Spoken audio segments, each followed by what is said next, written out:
Shot. This is the easiest I've ever to answer. I'm going to say beer. I can't even begin to describe. I'm actually going to go crazy. I'm going to buy everybody around on this one. The New York Rangers coach, Peter Laviolette, wins his 800th game over the Philadelphia Flyers and John Tortorella. See, I had to screw something you got one right and you screwed up the other.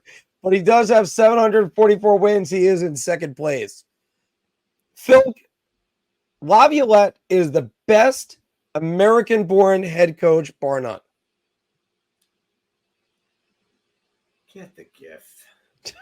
Get the hoop while you're at it. Well, the hoop is up here. Again, thank you, everybody, over at Ranger Central. But I got to get the gift. There it is, the layup.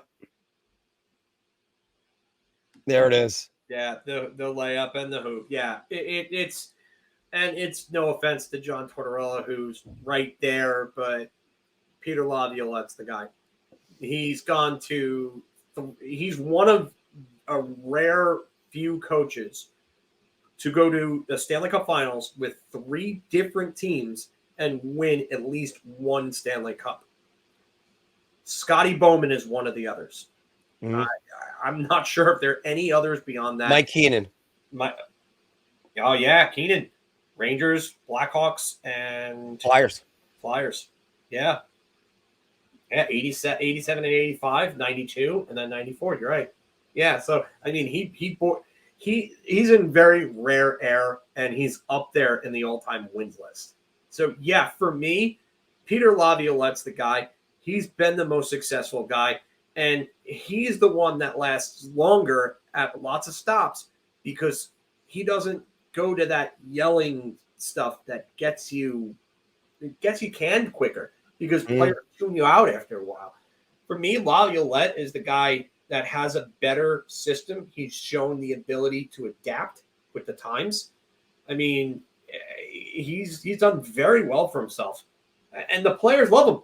The players absolutely love him wherever he goes. So and Evgeny Kuznetsov, sorry, but you were the problem there. Yeah. The Taylor Swift, it's me, I am the problem, or whatever the hell it is. Yeah, it's definitely Kuznetsov there. So Phil, I'm buying around on this one as well, and part of that has to do with, look, I thought the world of Laviolette ever since he was the New York Islanders head coach. I thought this guy, yeah, he is the anti-Turk. That is a good way of saying it. Absolutely. He preaches structure and everything else. And look, I'm buying around. And let me just say this first. I am doing this with all compliments to Laviolette and no insult to 2 great American coaches. One of them, we all know, is royalty. Herb Brooks. Yes. Herb Brooks just never had the NHL success. Had a little bit of success with the Smurfs. That was about it. But he had the international success. A gold medal, the greatest gold medal in American hockey history, and a silver medal in 2002, where the Canadians just were electric in that final game. John Tortorella doesn't get enough recognition. The man does more with less than anyone I could think of. And it's truly amazing, Phil. He is that good. He's that good. Look at what he's doing with the Flyers this year. Look at what the game was last night. I wanted Laviolette, and we had the scoop that he was getting fired before anybody else had it. So I went nuts when I found out about that. I wanted him. I wasn't excited. I wanted him more in 2013. That's what I really wanted him. Now, with that being said, yeah, Torts for Jack Adams. You know what? If Torts wanted over Laviolette, I would not care. I would totally understand it. I really would, because that roster doesn't belong anywhere near a playoff picture. The Dallas Stars lead the Central Division with 99 points. Colorado 97 right behind them. And of course, obviously the Winnipeg Jets right there as well. Whoever wins the Central will represent the West in the Stanley Cup Finals. Go. Okay, I mean this is interesting. I mean, I'm gonna have to go with beer just because. I mean, that's a tough division. I do think that Dallas and Colorado, if you ask me, are better teams than Vancouver and Edmonton. I know Vancouver is right there with the Rangers. I don't want to say round just because we don't know, but I worry about Vancouver come playoff time because I don't think their defense is that great. Mhm. They play a great team defensive game, which, I mean, if you look at Carolina in 2006, they had a very good offense, but their defense, if you looked at it on paper, was not good. But they played to the sum of their parts. You had guys like Aaron Ward and Frankie Caberlet playing top pairing minutes to them for them, and then Brett Hedican, Nicholas Wallin. I mean, they did not have a great defense on that core. I think Oleg Tavernowski was on that core as well. The other thing that I worry about with Vancouver is Quinn Hughes. Like, what happens when these games start to become more tight checking, the whistles disappear a little bit, and the game gets tougher and more physical? I really wonder about Quinn Hughes at that point. And not only that, but Quinn Hughes and Elias Pettersson, those guys slowed down quite a bit as the season went along in terms of offense. They're still productive, but they're not anywhere near where they were in like November and December. I mean, JT Miller is I believe their top scorer as of right now. So, yeah, he's actually 10th in the league with 91 points. I just looked at it. And Pettersson has 84. Who would have thought that Pettersson would be behind Miller at this point this year? But I do worry about Vancouver and Edmonton. Oh, man. They still don't understand what goaltending and defense are. Yeah. And you know what? Skinner's all right. He's not the guy. So, yeah. Which makes it more interesting where Vegas ends up in the playoff picture. Because if Vegas can get back into the top three, which they're only, I think, a point behind the Kings right now, then they would get matched up with Edmonton and then probably with whoever wins the first round in with the Vancouver series. And watch out for that series because I do think Vancouver is ripe for the plucking for an upset. Now, again, I'm not saying that to slam Vancouver. I'm saying they just don't have the experience. We don't know what Pettersson and these guys are going to be like in the playoffs because the last time they were in the playoffs, I mean, Thatcher Demko was getting coached by Travis Green, and it was in the bubble. So I don't know about that. We'll see about that soon enough. I am going to go beer on this because the part of the other problem, Phil, is Central Division teams got to go through each other.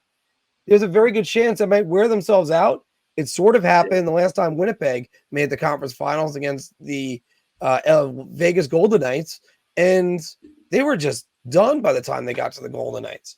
So, yeah, I think Nashville is going to be a lot tougher of a matchup than some teams are. I think they're just playing with a lot of momentum. I mean, there's still a few games left in the regular season, so we'll see how it goes with them. But if you came across a hot Nashville team and Saros playing the way that he's playing right now, and Saros can steal series. He absolutely can do it.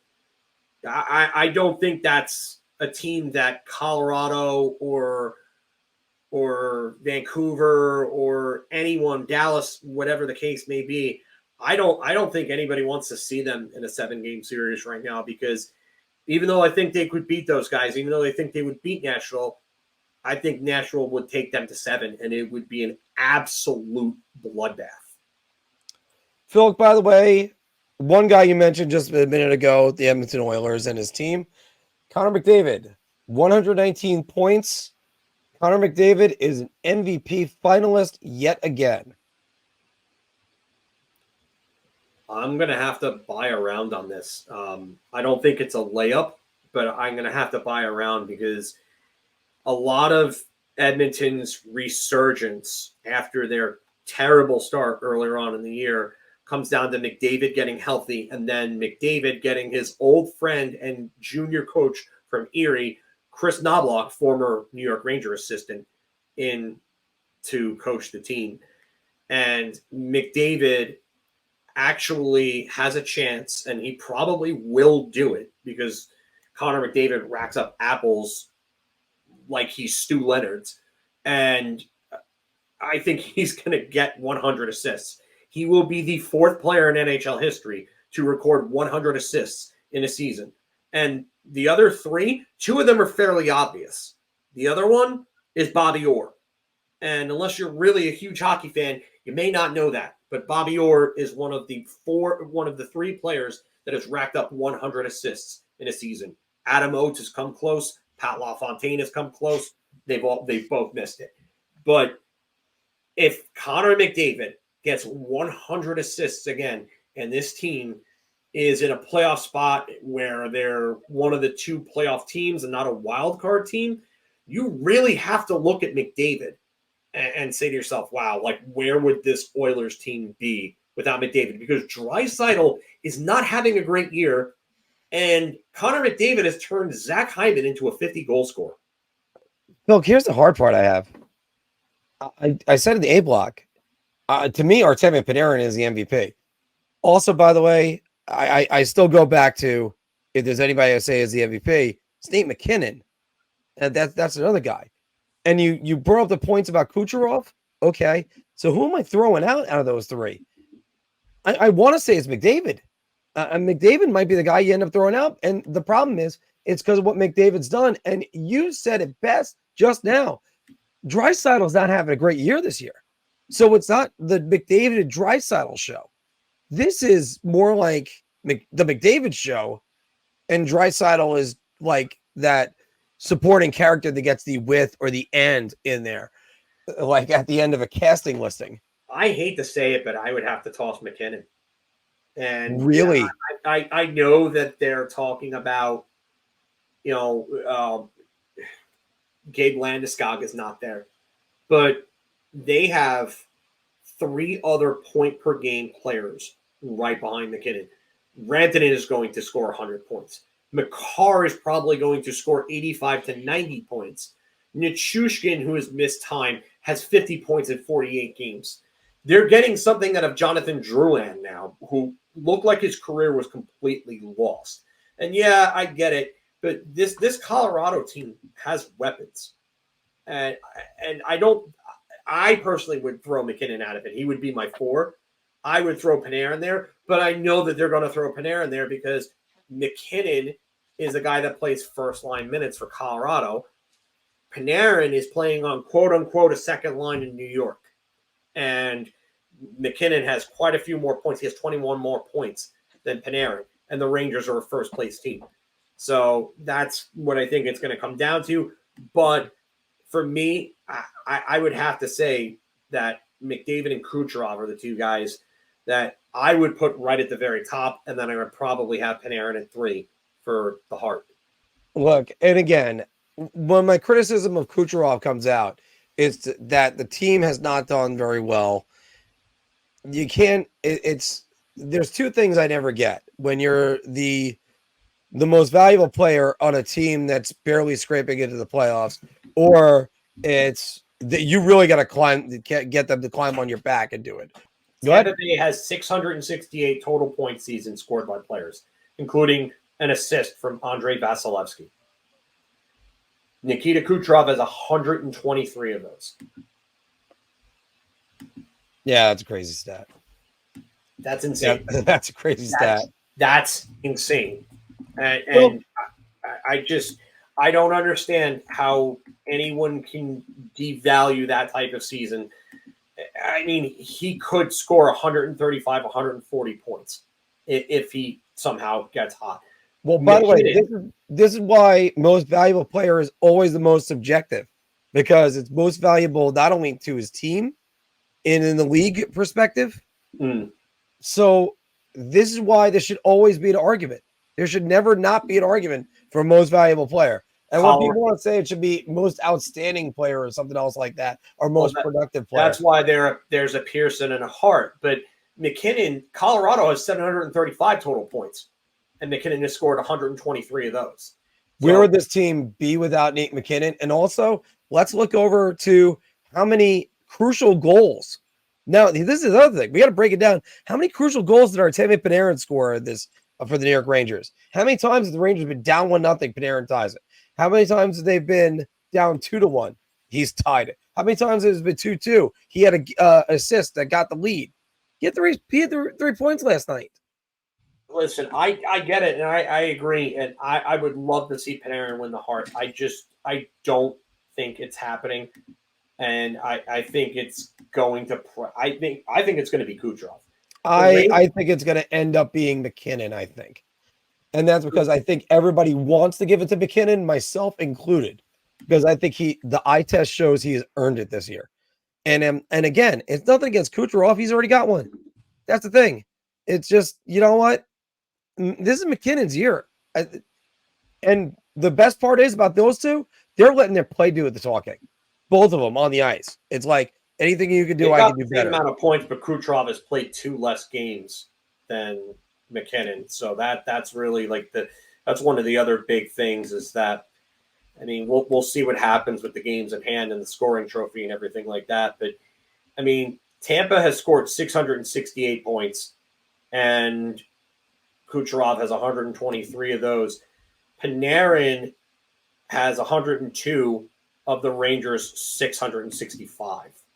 So there's about the same amount of points scored total on the team, and Panarin has a lower fraction of it.